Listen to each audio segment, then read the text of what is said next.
How can I pin this? Hi guys. I am trying to pin a tweet.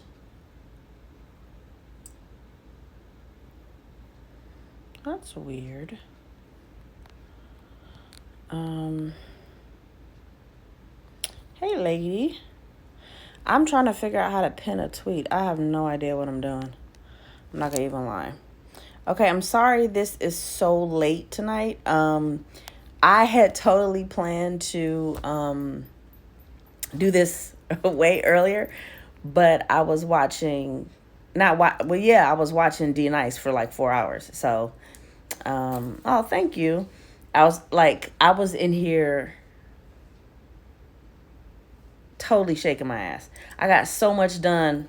Like, I was able to wash all of my makeup brushes. I made me some Spody. I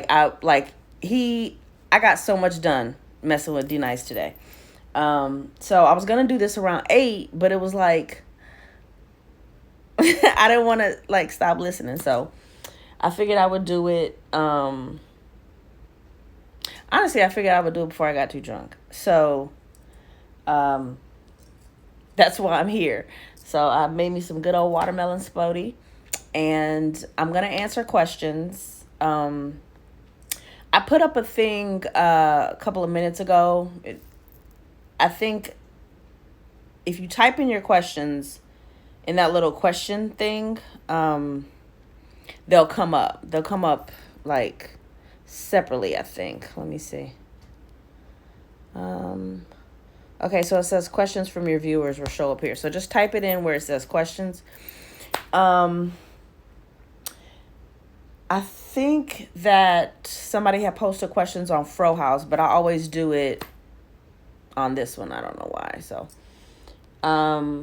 yeah, hit me with your questions.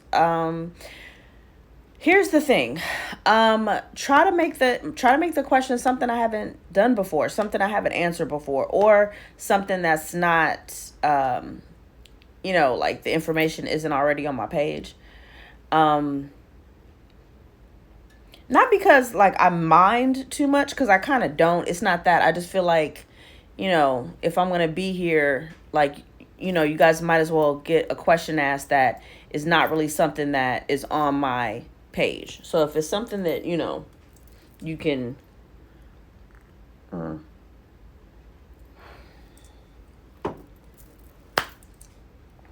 God, I haven't made that in so long. Oh. Ooh, that's good. That's some... I don't think they have Spody out here, because whenever I say it, people never know what I'm talking about. But West Coast people know what Spody is. Normally it's not, you don't drink it, you eat it. It's basically just, it was a cheap way for us for everybody to get drunk. So you take your fruit, watermelon, grapes, pineapple, anything that would come in like the Dole, or you would get like a fruit plate from the supermarket, and you'd pour it on. You pour liquor on it. So it was kind of like a fruit salad, but it's basically vodka or gin or whatever infused fruit, and then you would eat the fruit. So that's what Spody is. I don't know what they call it out here, but on the West Coast we call it Spody. So I actually think it's a Washington thing too, because we used to have it in Cali, but I don't know. I don't do. It's so good. It's so good. It's really gonna be good tomorrow. Cause see, what you do is you don't put juice or anything in it. So it's literally like just fruit, and then you pour the vodka on, and the next day all that sugar and that. Trust me. Okay. Yes, Jamaica, girl, because you're a Tacoma girl. You know what's up with the Spody. Yes, I haven't made it in so long. And so, with watermelon is mostly water anyway. So after a while, it turns into this. So this is just literally watermelon and vodka and ice. That's what this is. So it's not like pretty soon, you know, the watermelon, it juices. So this is just straight up from watermelon and vodka.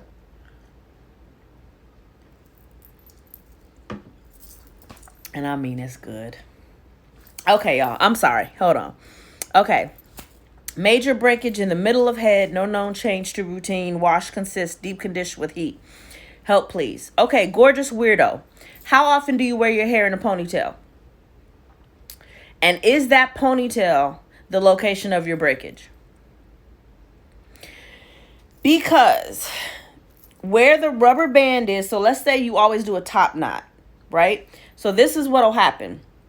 There will be breakage at the location where the rubber band always is or the scrunchie always is.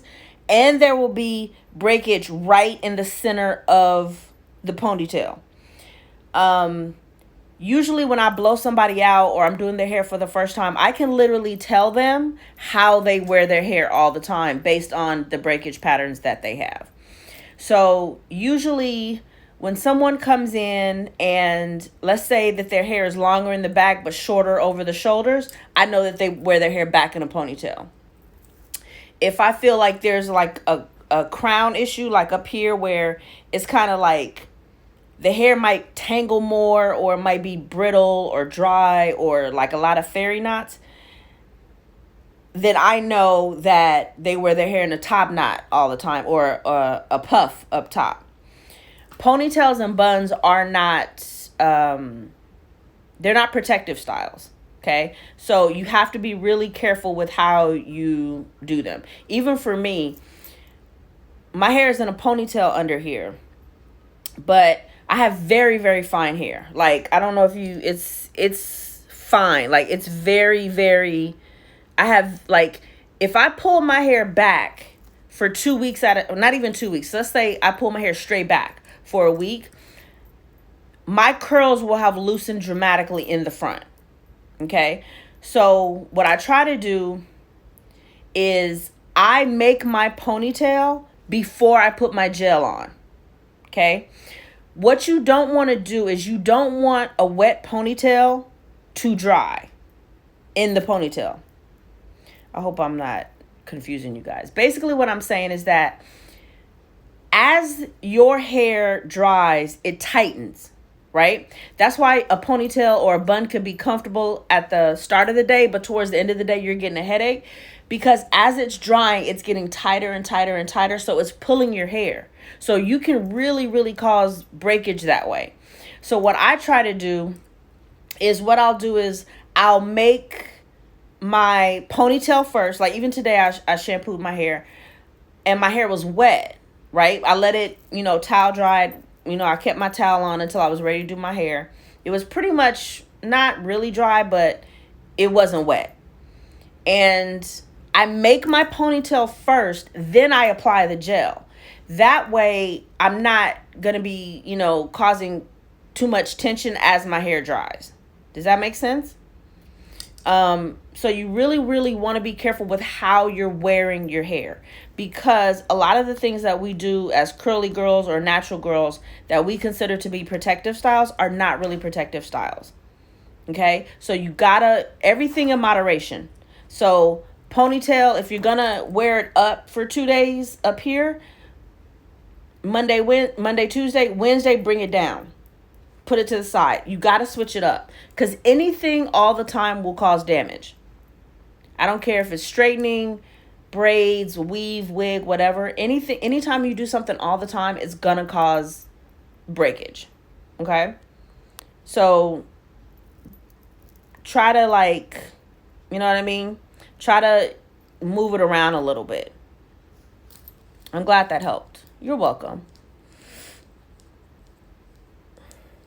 Probably shouldn't have been drinking while I was doing this. Quiet as it's kept. Let's see. Oh wait, hold on. I'm trying to look at these questions. Okay. Okay, these are good. Let's see. Okay. For fine hair, how often do you recommend doing protein treatments? Here's the thing. If your hair is not damaged, I don't recommend protein treatments. Okay? A protein treatment, think about you don't give antibiotics to a healthy child. Right? If your hair is not sick, then you don't need medication. most shampoos and conditioners, your standard, regular, they have enough protein in them to keep your hair healthy. Now, if you, say for instance, if you have color treated or bleached fine hair, then yes, I would probably recommend something for color treated and or bleached hair. But protein treatments they can be really hardcore. And if you have healthy hair, even fine hair, because I have fine hair too, and yes, our hair does break very easily, but you don't want your hair to be hard. So if you're using a protein treatment on healthy hair, you're gonna make your hair hard. So if you don't have damaged hair, I would tell you to stay away from the protein treatments. Okay. Your standard shampoo and conditioner should have enough to satisfy any type of like protein needs. Okay. So you have to think about conditioners and treatments. They're restorative. They're not preventative. Okay. So you using a conditioner is not going to prevent breakage. Okay. If you're, if you come into the salon, right, and I'm going to do something to your hair that would jack you up, right? Not that I would ever do that. There's not a conditioner on the planet that will help you. Okay. If I'm going to do something that your hair is not suited for, or you go somewhere and they're doing something that your hair is not suited for, there is no conditioner available that's going to protect your hair. Conditioners are, deep conditioners and treatments are restorative. They're not preventative. Okay. Let's see. The next one. I hope that helps. What do you recommend for relaxed hair that's shedding long pieces and short pieces? Well, shedding is something different. Shedding is internal. Is it shedding or is it breaking? Because a lot of times when people have relaxed hair, it's usually over processed. Anytime you have shedding for long pieces, that means that your last retouch was probably too long. And so now you're having shedding issues with regards to your last retouch was over processed. But shedding and breakage are two different things. Just because you see a long hair, that doesn't necessarily mean shedding. That could be breakage. If you don't see a white root at the end, then your hair hasn't shed. It's just breaking. Let me read the next one. Okay, what detangling tools would you recommend for fine hair? The Denman brush seems to be very rough for my fine, thin hair. I recommend a wet brush, and that's literally the name of it. The brand name is Wet Brush, and you can purchase them based on the density of your hair. I like the one for fine, normal hair because the bristles are close enough together. I actually have one. I don't know where it is. Either I use the wet brush or I use a claw comb. Actually, let me grab one because I thought I didn't have one here, and I do. And I just washed it today. Where is it? Here it is, right here. Sorry, guys. This is my favorite comb. I use this on everybody, but normally if somebody has thick, coarse hair, I'll like use this to kind of part and kind of start the detangling process, and then I'll switch to a paddle brush. But a paddle brush is too harsh for fine hair. So I like to use these because the tines, the teeth are pointy, and so it'll get into the tangle. But I hate a wide tooth comb. Like those big chunky ones, they don't do anything. I don't see why anybody has one of those. They are useless. So this is my favorite comb for any type of hair, but it's really good for fine hair because it detangles without tearing. Okay. So it'll get inside the little tangles, but it'll also get the big tangles. So I usually start with this and then move to a wet brush. So, but I personally don't like a Denman brush, mainly because it's not efficient to me. Like even the big ones, it's not quick enough for me. And I can't the stuff I use has to be efficient. Otherwise, everybody's there all day, and we don't like that. But those are my favorites.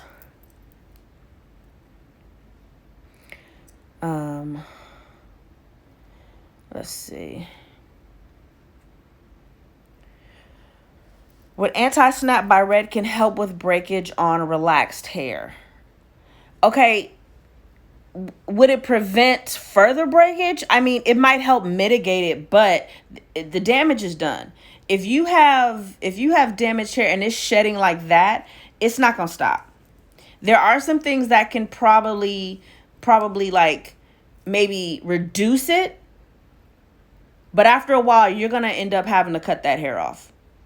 Because it doesn't,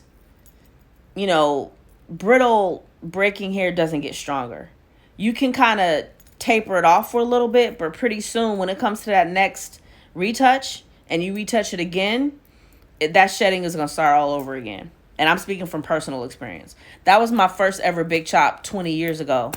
I had gotten my hair relaxed and colored on the same day. And normally the girl used to use a semi-permanent. And even I wasn't doing hair back then, and I knew something was wrong because it was stinging. And normally it didn't sting because I would get the black after you get your relaxer, and it burned so bad. And I was like, this is not the same thing that you use on me. 2 days later, my hair was coming out in the sink. Like literally within 2 weeks, 80% of my hair was just like gone. And I just went to the barber and had him cut it off, shave it off. So it's, I would need to see it to be sure. I would really need to see, to be able to give you like a real, I wouldn't say a regimen, but maybe like a protocol. Like we would need to talk about, well, what are your goals? What do you want to do? Do you want to keep your hair? Like we would have to talk about that. But I like Anti-Snap by Redken for bleached hair. That's what I use it for. But yeah, it's good on relaxed hair. It's a good serum. It's a good treatment serum. Let's see. Let's see.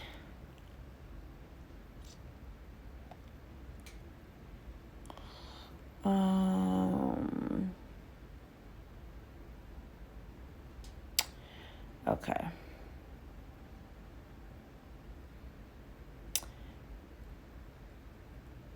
Oh. Can you explain fairy knots and how to prevent them? Ms. Graceful, I'll remember that question. Okay, what a fairy knot is, it's literally a knot, right? And it occurs a lot in finer hair. It's very difficult for coarse hair. But it happens primarily on fine hair and hair that has a very tight curl. I see a lot of fairy knots with people that finger detangle. And I see a lot of fairy knots on people that need a trim. And basically fairy knots occur because as your hair curls, right? Like when you have curly hair, your hair literally will curl like this, right? It curls on itself. So what happens is as you comb the hair and as you detangle, what happens is you pull one strand of hair through another and it creates a knot in the other strand, right? So I see it a lot in hair that is never blown out. I see it a lot on hair that it has a really tight curl and on hair that is not properly detangled. So all of those factors together can give you a really bad case of fairy knots. I tend to get fairy knots like, remember I told you like where the location of your ponytail is? I get fairy knots when I make a ponytail because when you're combing and brushing and stuff, you're doing the outside of the ponytail. You're never doing the inside of the ponytail. That's why the inside of the ponytail is always so chewy and that's on everybody. Okay. So one thing to minimize that is one, get your trims on time, but also try to make sure you're not just smoothing the outside of your bun. Make sure that you're really getting through and detangling. I miss you too. I miss you a lot. I haven't seen you in forever, Tanika. What's your problem? Okay, but yeah. So that's how you prevent them. That's a good question, Jamaica. Let me see. Okay, somebody asked me what made me go to hair school. You know what made me go to hair school? I needed something to pay for college. I never did hair. I was not a hair person. I didn't get my literally my sister did my hair until she went to college. Then I started getting my hair professionally done. I never was a hair person. I had never picked up a curling iron, never picked up a comb, I was not that girl. I literally only went to beauty school to pay for college so that I could have a job while I was in college. My sister had already gone to beauty school and she was like, why don't you just go and then you can have something to do on campus? I was already in school. I was already in college when I went to beauty school. And I was living in New York at the time, and I went to a few beauty schools, and they were like 15,000, 16,000, 17,000. I was like, I'm not taking out a loan for beauty school. I'm not. And my sister was like, well, why don't you come back to Washington because you can go for free? And I did. I went to beauty school for free in Washington. Because I went to a vocational school, the state paid for it. I got a FAFSA grant.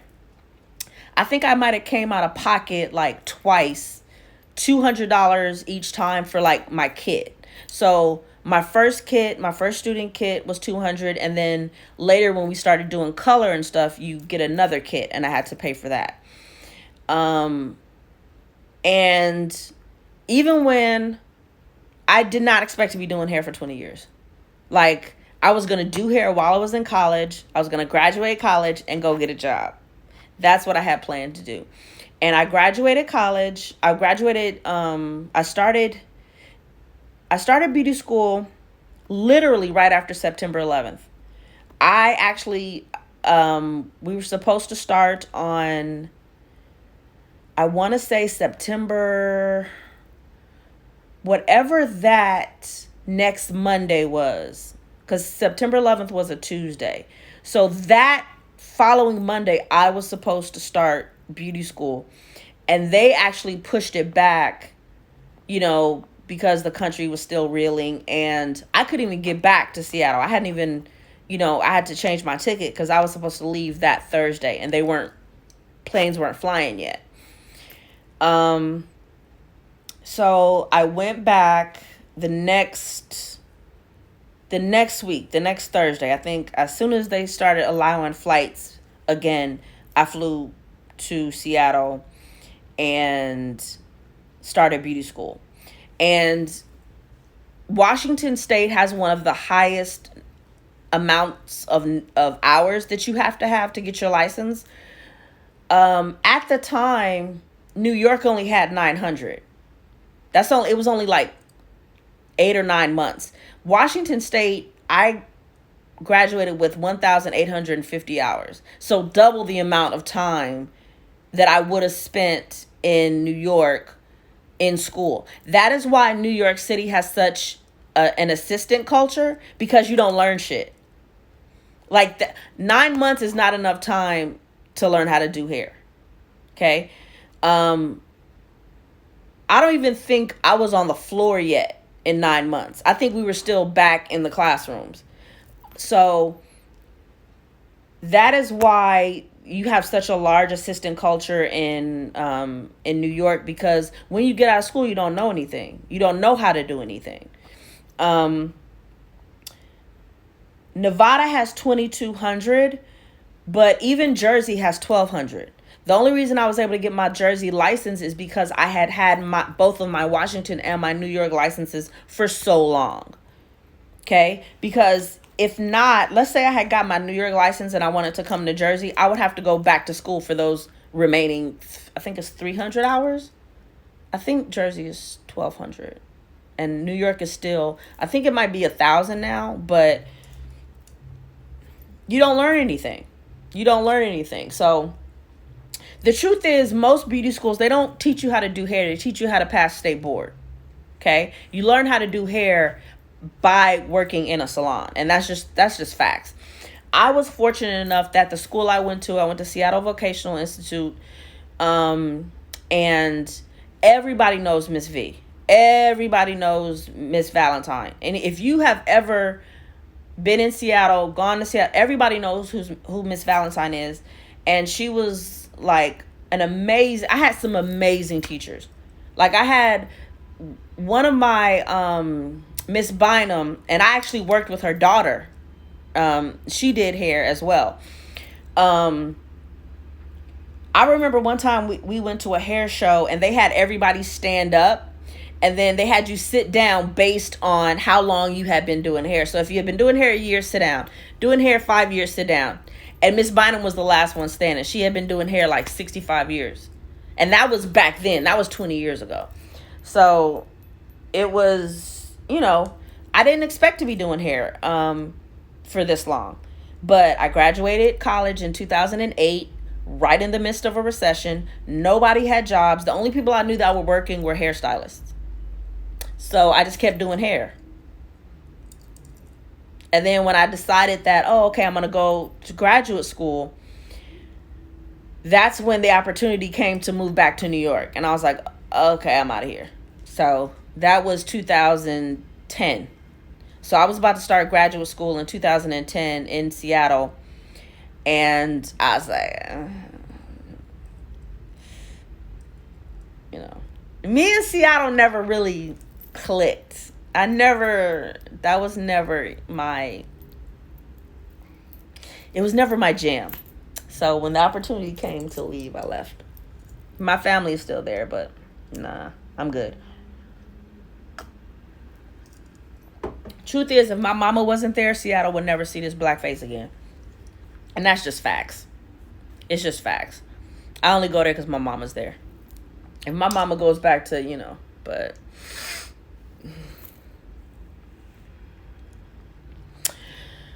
When you say once the hair is dry, you have to wash it. I don't use oils or moisturizer, so spraying plain water can only keep my hair for about 2 days. The reason I'm reading these is because when you replay them, like if I upload it to YouTube, the words aren't there, so people just think I'm talking to myself. Okay. Okay, Golden Sister. Let's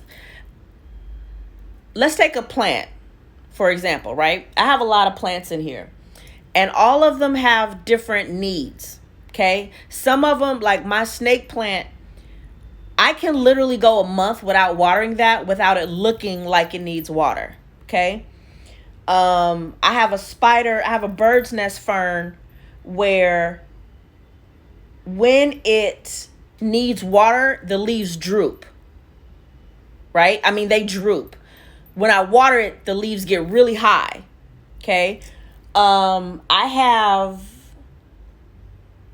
a spider fern that when it needs water, the leaves get really, really pale, okay?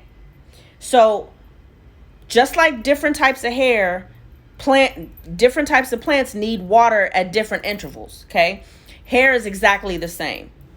Now, just because you think your hair is dry doesn't mean that it's dry, okay? A lot of people don't know what natural hair is supposed to feel like. So the second it's not as soft as you want, you guys claim it's dry. And that can be very frustrating for me as a stylist and for you guys, because it's very difficult for me to tell you over the phone how your hair should feel, okay? Fine hair in general is always going to feel soft. It just always will, because it's just always going to feel silky unless you really, really need a trim and your hair is just jacked. Coarse hair, on the other hand, is meant to feel stiff. It's meant to have a rougher, stronger feeling texture. And you guys think that particular texture is dry. It's like if your hair doesn't feel like it has product in it, you guys think that it's dry. So that's where the disconnect happens. It's like when I'm talking about your hair being dry, most of the time what you guys think is dry is just how your hair is supposed to feel. Okay? Just because Yeah, just because it looks dry doesn't mean it's dry, okay? Textured hair does not reflect shine like straight hair does, okay? And you guys have to stop comparing what your natural hair looks and feels like to how your hair looked and felt as relaxed, because it's not the same. Now, see, here's the thing. Now we're getting into the crux of it, sister. Coarse hair in no way, shape, or form means 4C. 4C literally only refers to the tightness of your curl, or the size of your curl, okay? Anybody can have coarse hair. A Asian girl with straight hair, that can be coarse hair. A girl with a curl this size she can have coarse hair. I can have a client that has my exact curl pattern, but she might have coarse hair, so we would have extremely different needs. Okay? 4C, I'm not a fan of hair typing like that because it doesn't help. One, to me, is just another way to grade hair from desirable to not. But also, it's irrelevant. It's like literally like you telling your OBGYN that you're a Pisces. It does not help, because when you tell me the size of your curl, nothing I do in the salon is based on the size of your curl. It's based on your hair texture, and your hair texture is either fine, normal, or coarse, or a mixture of the three. So coarse hair just means you have a large hair strand, right? Let me get that other comb. I knew there was a reason why I put that comb over here. I don't want to wake up the dog. Okay, I'm going to show you guys the visual difference between fine hair and coarse hair, okay? This is fine hair and this is coarse hair, period. That's all it means. Fine is angel hair, normal is spaghetti, and coarse is linguine. This is what coarse hair is. It just means that you have a large diameter hair strand. It doesn't refer to your hair type at all. It doesn't refer to your density at all. It refers to the size of your hair strand. Okay? I have very fine hair. Meaning, like, my hair, you can barely see it. That's one strand of hair. You can barely see it. I have very fine hair. And over the years, my hair has gotten thinner because of my age. Okay? My hair used to be really thick when I was like, teenager, kid, 20s, whatever. And as you get older, yes, your hair will thin out. Everybody's won't, but most of the time, yeah, it thins out. And as you can see, I have a curl. I have curly hair. Like, that's my hair type. So I have fine, I don't want to say thin, but it's pretty thin. I have fine, thin, curly hair. Okay? So in order of texture, density, type.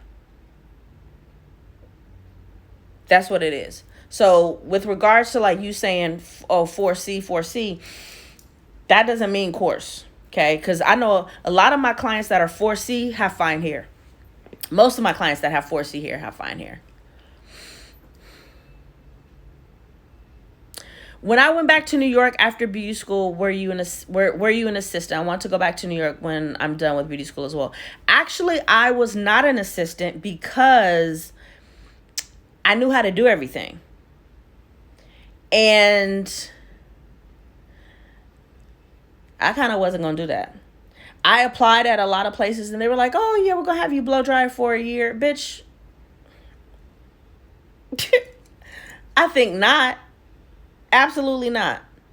I absolutely was not going to be doing that. Like, especially because I didn't come here straight after beauty school. Like, I worked for 2 years. I was working for 2 years in Seattle. So, no. No, I wasn't. And I had actually already been out here. I had already been out here and was working in New York. So, I didn't graduate beauty school in 2008. I graduated college. So for 2000, when I moved back here in 2010, I was already doing hair for 8 years. Like, I had been back and forth between here and here in Seattle. So I moved back. When did I finish? I finished beauty school 2002. No, 2003. And then I moved back to New York. And that's you know what? That's when I was working in Brooklyn at Sokita. I was working, oh God, I miss them so much. I learned a lot from them too. Like I learned a lot from them. I learned a lot about relaxing, about weaves, about like cutting, about wrapping, like mainly because there ain't a lot of black women in Seattle. And it is very difficult, just like anywhere else. Black women ain't trying to go to nobody new. So most of my clients in Seattle were white. Most of them were. So I learned a lot about black hair and doing black hair in Brooklyn. Because no black people in Seattle. So I know you're not a fan of self-trimming. What do you recommend we do during quarantine? I don't even know what to tell you, girl. Because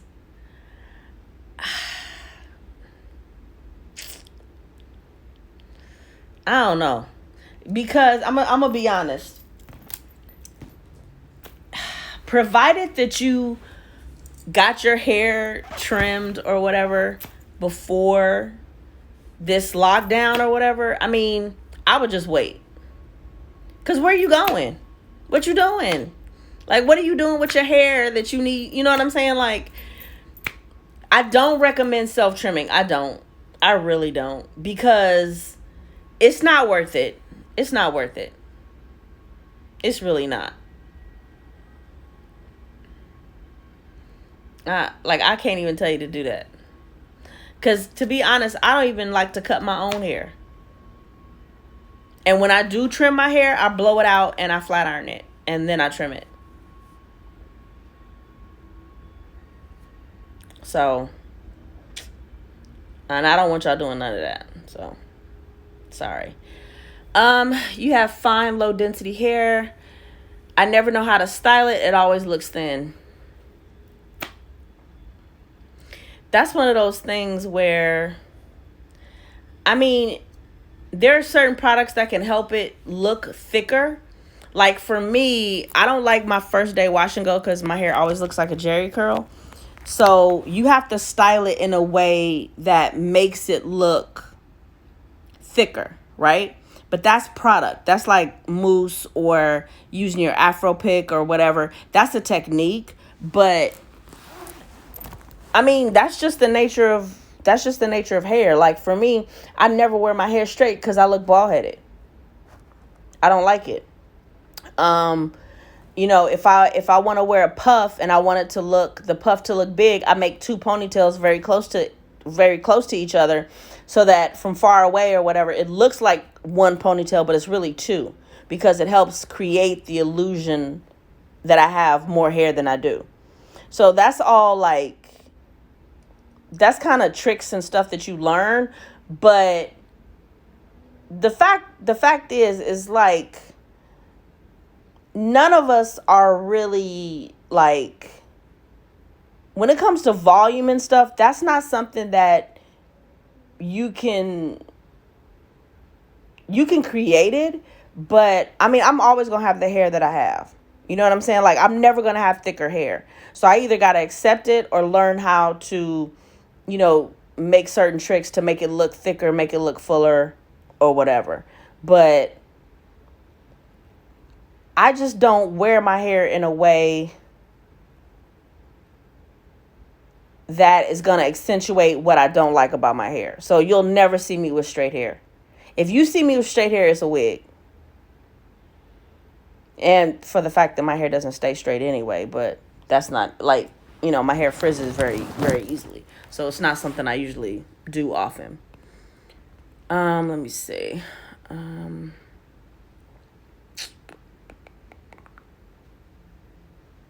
How do I make an appointment if I already bought a Shape and Sculpt package? Well, you can text me at 347-709-1720 and I can book you. Or like you can actually go on. No, I wouldn't tell you to book online because it's sometimes I feel like it charges people when it shouldn't. Just text me and then I'll book you. I'm gonna be honest. I don't know when my salon is gonna be open. I don't know what they doing. Like I mean, I wish people would stay home so that we can hurry up and get this over with. But I had people texting me like, "Oh, are you coming tomorrow?" Like, no, girl, no. Like, even if it wasn't mandatory, I have a compromised immune system. Like, I take immunosuppressors. I get an injection every 3 months. So no, I'm not doing nobody's hair. Like, while this is going on, because I'll be the one to catch it, and I'm not. And I'm not gonna lose my license behind somebody wanting to get their hair done. Where are you going anyway? Like, people be wanting to get their hair done. I'm like, where are you going? Wait, hold on, that's wrong. For fine hair, can we use gel and mousse together for a wash and go? I don't see why you would though.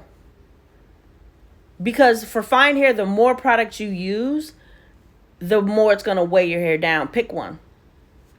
Just figure out which one works better. If you like the gel, but you feel like it gives you definition but not volume, I would have you dilute the gel.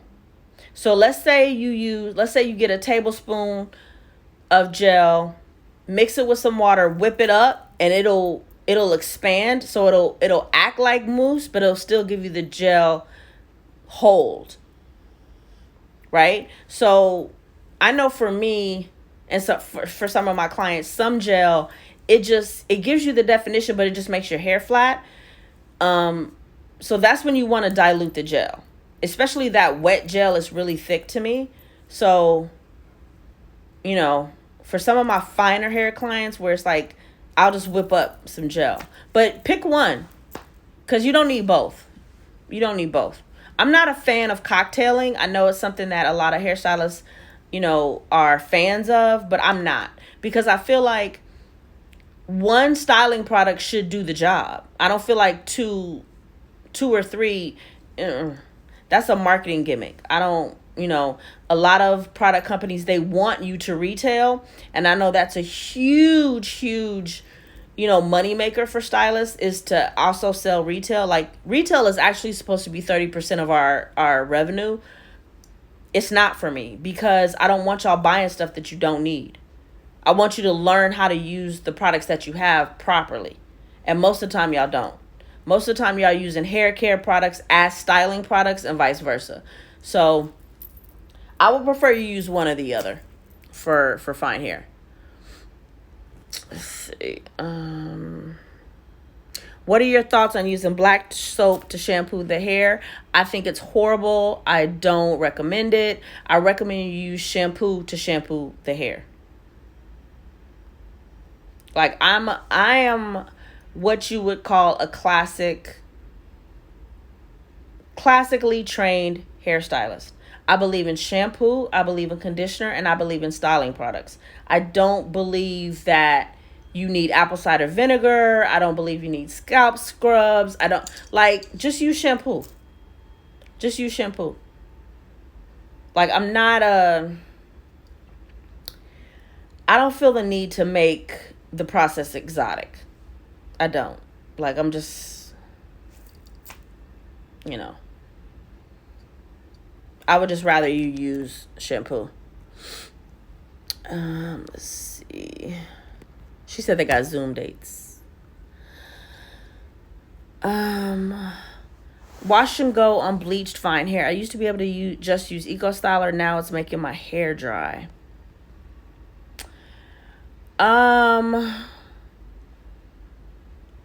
What are you using for shampoo? Because I don't know if the Eco Styler is making your hair dry. It might be the bleach that's making your hair dry. What are you shampooing and conditioning with? I would need to know that. I need to know how often you're shampooing and conditioning, and when was your last trim. Because on bleached fine hair, you should be getting a trim every 4 to 5 weeks. Because it's not... Bleached hair in general, I say 6 to 8 weeks. And that's coarse hair. But bleached fine hair, I was cutting my hair every 4 weeks. Had to. And that's wearing it wet. That's not even like, blowing it out or roller setting it. That's wash and go under a hijab. Every 4 weeks I was trimming my hair. So I would need a little bit more information. Like, I need to know what your conditioning schedule is and like what other products that you're using. So hit me up with that. Let me see. Okay. Oh, with Tresemme, you're gonna have, for bleached hair, sweetie, you're gonna need something with a little more kick. And I'm not saying that anything is wrong with Tresemme. I'm just saying that with bleached hair, you're gonna need a little bit more oomph. I would go for Redken. I would go for their Extreme line, or Joico, because you need something for bleached hair. You can't just use regular shampoo and conditioner on bleached hair, because bleached hair is extremely porous, which means it does not hold onto moisture the way regular non-bleached hair does. It is extremely porous. So think about like a bucket that has holes in it. You can continue filling up that bucket, but that water is going to seep out much more quickly than it would in a bucket with only one hole in it. So you have to maintain, like, you have to make sure that the shampoo and conditioner that you're using is specifically for bleached or color treated hair. Anytime you color your hair and you go any more than 2 shades lighter than your natural, you need color treated products. You need products for color treated hair. I tell people this all the time, and it's like they act like I didn't say it. I tell my clients, like, bleached hair, you need to make sure that that your hair's not getting brassy, that's not getting yellow. So you need color, specifically color, like whether it's a blue product or a purple product. You need something with a little more protein in it. You need something for,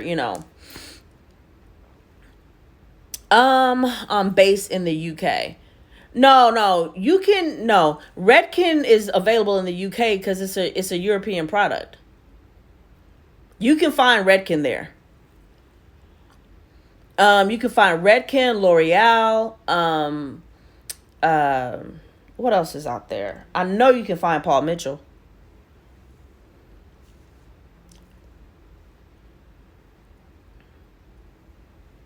They should have Redken in the commissary.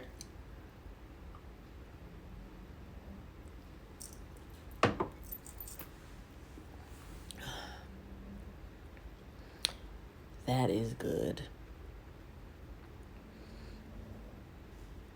Yeah, they should definitely have it. And if not, check Amazon. See, I don't like sending people to Amazon because I know Amazon can get kind of sketchy. But Amazon came out with this new thing a couple of months ago where they have something for stylists where they kind of guarantee that the products are legitimate and that they're coming from an actual distributor. This is what I would have you do. Go online to it should be redken.co.uk and see where you can find it. Because what they'll do is they'll have a list of stockists, and it should be there. What's your where in the UK? Where are you in the UK? Because I have a couple of Instagram friends that are hairstylists out there. Like when I was going to London, I was looking for a place to work. And so I kind of sent out some feelers, and there's a couple of natural hair salons that I really like their work. Oh, close to Cambridge. Okay. Yeah, no, I know somebody in Cambridge. Do me a favor, send me a direct message and say, just that this is the girl that's in the UK. And what I'll do is I will kind of I'll send you the profiles of the salons, of the natural hair salons in the UK to you. So that even if you can't they should be able to get you some product. You know what I mean? So even if you can't personally get it, they should at least be able to help you find some stuff. You know, Redken doesn't sell directly. They sell through distributors. So even if you go to the Redken site, it'll give you a list of places where you can buy the product. I'm trying to think. Do they have Ulta in UK? In the UK? I'm not sure. It might be named something else, but ooh, you know who might have it? Um it's not TJ Maxx out there. It's TK Maxx or something. But TK Maxx might have it. They have it out here, so yeah. Just saying. Okay, I didn't mean to put that. Let's see.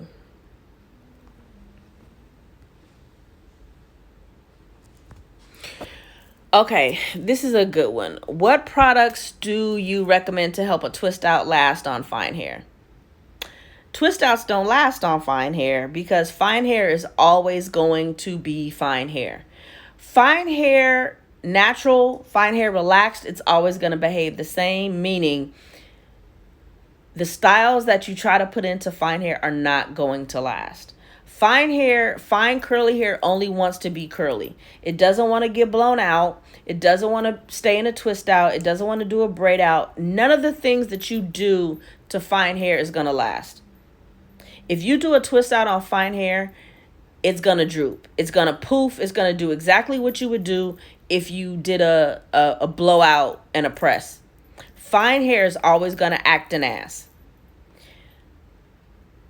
If you feel like you're not a wash and go girl and the twist out is your only option, one, use a wrap foam. Do not use anything creamy. Okay? Wrap foam only. Two, sit under a dryer. Stop overnight drying. I do not know why people are still doing this. Overnight drying is literally like folding up wet socks and putting them in your drawer and expecting them to be dry the next morning. Just because they feel dry doesn't mean they are dry. Okay? Wrap foam is designed to be used with heat. It's not meant to be air dried. Okay? The water is supposed to evaporate quickly, leaving behind the styling product and leaving you with definition and hold. If you do not use wrap foam properly, your hair stays wet and it will frizz. That is why a lot of people have bad twist outs, because they overnight dry. You cannot overnight dry. So use the wrap foam and get you a dryer. That's the best thing that you can do if you want an effective twist out. However, if it is 90 degrees and it's 80% humidity, please do not expect your twist out to last on fine hair. It's not gonna. It's just not. Even in weather like that, even when I used to wear my wash and goes, say I do a wash and go on Tuesday and the next day it's going to be rainy or crappy or something, this is how I would wear my hair. Because even still, with all the gel and all that, my hair was going to poof into like a 70s natural. It wasn't going to be like a wash and go. That's a good question. Is Caracare's natural line a gimmick, or should I stay with their regular tried and true? I'm going to be honest. I love Caracare, and I was so disappointed that they came out with the natural line. I was disappointed because it's like they jumped on the bandwagon. And I've been trying to convince y'all that for the past 10 years that you didn't need to switch your products. And now here's Caracare saying, oh, well, now we have products for natural hair, when really the products that they already had were perfectly suitable and actually great for natural hair.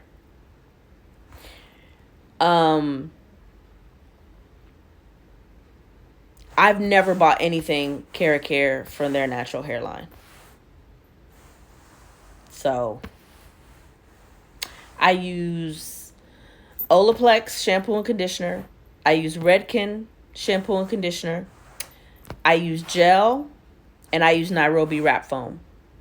That's what I use in the salon. I don't buy natural hair products.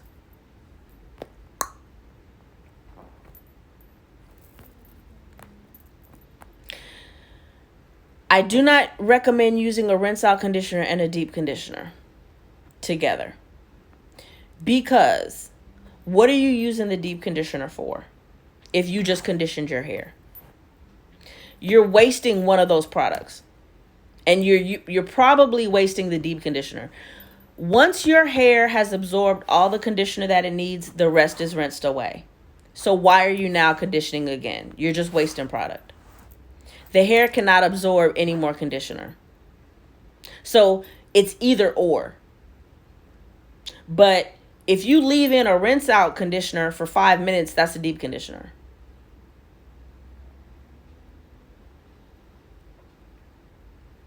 Yeah, I like that, Stacy, too. That's one of my favorite shampoos, actually. I don't recommend using 2 conditioners at the same time. I don't. It's unnecessary and it's redundant. You don't need it. Again, a deep conditioner is for damaged hair. If you don't have damaged hair, why are you using a deep conditioner? There's no reason that y'all need to be sitting every week for 15 minutes with conditioner in your hair.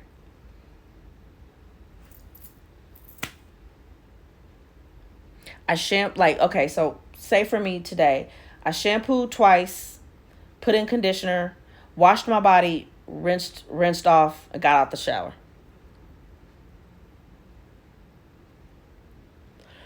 Should you use a clarifying shampoo once a week?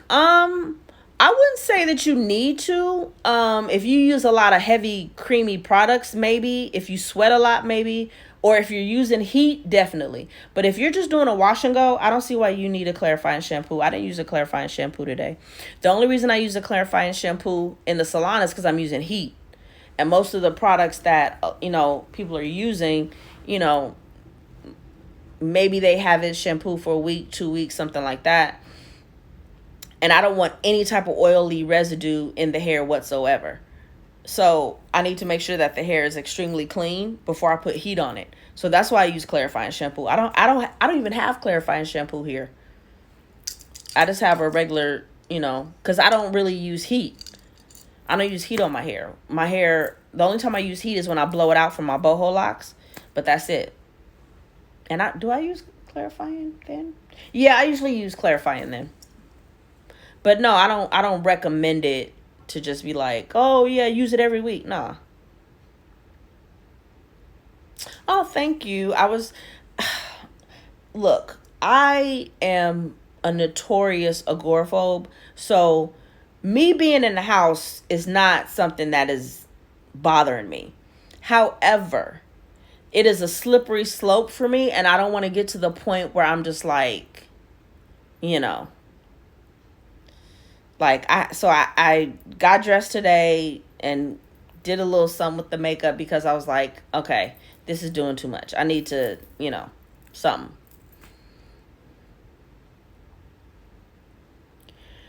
Well, here's the thing. If you're swimming in the pool, you're gonna need a shampoo that removes chlorine. Right? That's not the same. Chlorine, a chlorine and a clarifying shampoo, those are 2 totally different things. First of all, if you're going in the pool or the ocean, you need to wet your hair before you get in the water. A wet sponge can't absorb any more water, and so wet hair can't absorb chlorinated water. So wet your hair before you get in the pool. I'm gonna be honest. Something like the Tangle Teaser, I've used it. I'm more efficient with my methods. It's not. I wouldn't say that it's bad. I would say it's good for somebody that's not skilled in detangling. But most of the time, the tangling comes from how y'all shampoo. It's not. It's not your hair. It's y'all. So I'm not. It's not that I would tell you, oh, don't buy that. You don't need it. If your technique is not good enough to where your hair is not properly detangled after your shampoo and condition, then yeah, that's something that's gentle that won't rip out your hair, but I will work on your technique more than that. What are the questions to ask a stylist at a color consultation? How do we know the stylist is a qualified colorist? If a stylist is a qualified colorist, you should see color all over her page. And not one or two. She should have a lot of color